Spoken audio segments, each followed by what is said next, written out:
You are here, moving in our midst. I worship you, I worship you. You are here, working in this place. I worship you, I worship you. Waymaker, miracle worker, promise keeper, light in the darkness. My God, that is who you are. Whoa, waymaker, miracle worker, promise keeper, light in the darkness. My God, that is who you are. You are here, touching every heart. I worship you, I worship you. You are here, healing every heart. I worship you, I worship you. Oh, waymaker, miracle worker, promise keeper, light in the darkness. My God, that is who you are. Whoa, waymaker, miracle worker, promise keeper, light in the darkness. My God, that is who you are. You are here, turning lives around. I worship you, I worship you. You are here, mending every heart. I worship you, I worship you. Oh, waymaker, miracle worker, promise keeper, light in the darkness. My God, that is who you are. Whoa, waymaker, miracle worker, promise keeper, light in the darkness. My God, that is who you are. Whoa.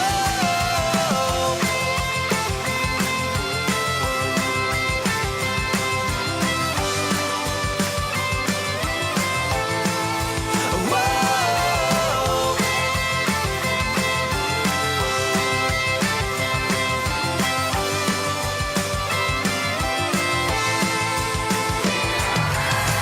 Waymaker, miracle worker, promise keeper, light in the darkness. My God, that is who you are. Sing it loud now. Waymaker, miracle worker, promise keeper, light in the darkness. My God, that is who you are. Waymaker, miracle worker, promise keeper, light in the darkness. My God, that is who you are. Whoa, waymaker, miracle worker, promise keeper, light in the darkness. My God, that is who you are. That is who you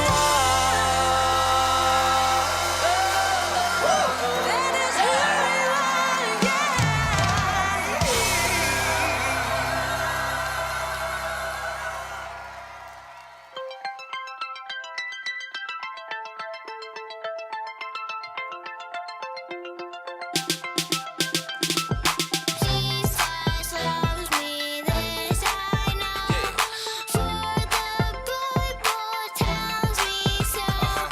Little ones to Him belong. They are weak, but He is strong. Yes, Jesus loves me.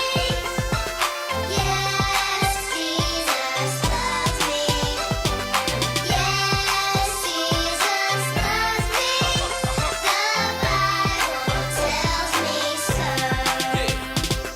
Jesus loves me, He who died. Heaven's gate to open wide. He will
my soul. I've got love like an ocean. I've got love like an ocean. I've got love like an ocean in my soul. I've got joy like a fountain. I've got joy like a fountain. I've got joy like a fountain in my soul. I've got joy like a fountain. I've got joy like a fountain. I've got joy like a fountain in my soul. I've got peace, love, and joy like a river. I've got peace, love, and joy like a river. I've got peace, love, and joy like a river in my soul. I've got peace, love, and joy like a river. I've got peace, love, and joy like a river. I've got peace, love, and joy like a river in my soul. I've got peace, love, and joy like an ocean.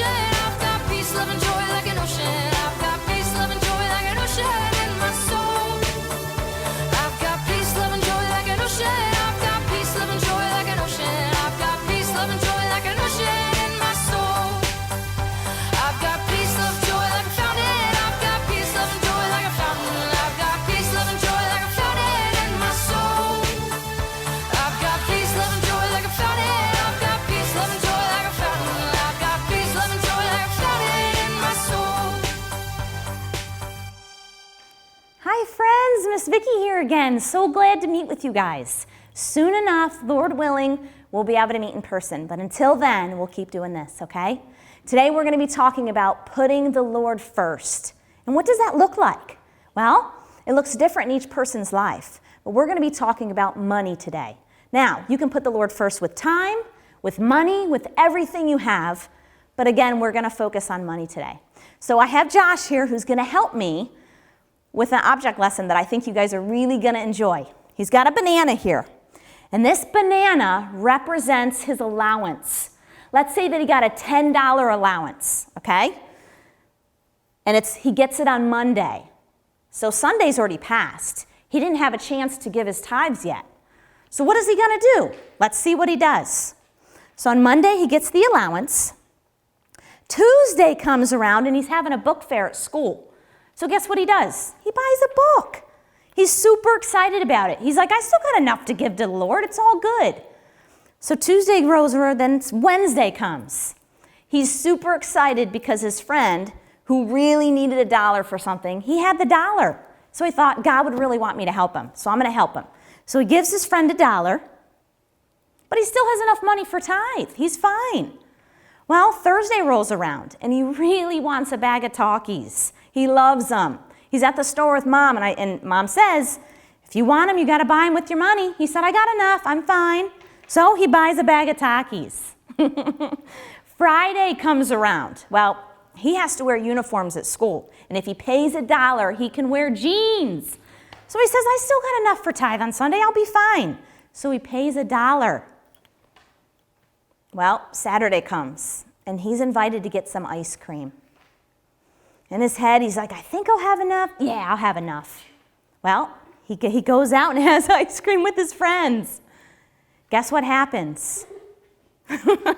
He only has a little change left. Sunday comes around, and all that's left, here, we'll take this, are the scraps. Now, let me tell you guys something. God deserves more than our scraps. What's something Josh could have done to put aside and putting the Lord first? What could he have done? Think about it for a moment. He could have put some aside at first, right? He could have taken a part and put it to God's portion and then lived on the rest, right? Sometimes we do it all wrong, guys. And this even speaks to Miss Vicki. Now, this only doesn't attain to our money. This goes with our time as well. Are you giving any time to the Lord? Do you make time for him? Or is he just getting the scraps left over? Something we need to think about. Well, I have a quick story that I'm going to read that deals with this thing that I'm talking about, putting the Lord first and giving him his portion when it's due. And this is about Cain and Abel. Now, you guys know Adam and Eve. They were the first two people that God created, or Adam was and then Eve. Well, God allowed them to have two babies. Jasmine here has a picture of when they first had Cain, and then they had Abel. So there's their family right there. Well, Cain and Abel grew up. And Bella here has a picture of when they grew up. Cain was a harvester. He worked in the gardens. Abel was a shepherd. He took care of the sheep. Well, it came time for them to give the Lord what was the Lord's.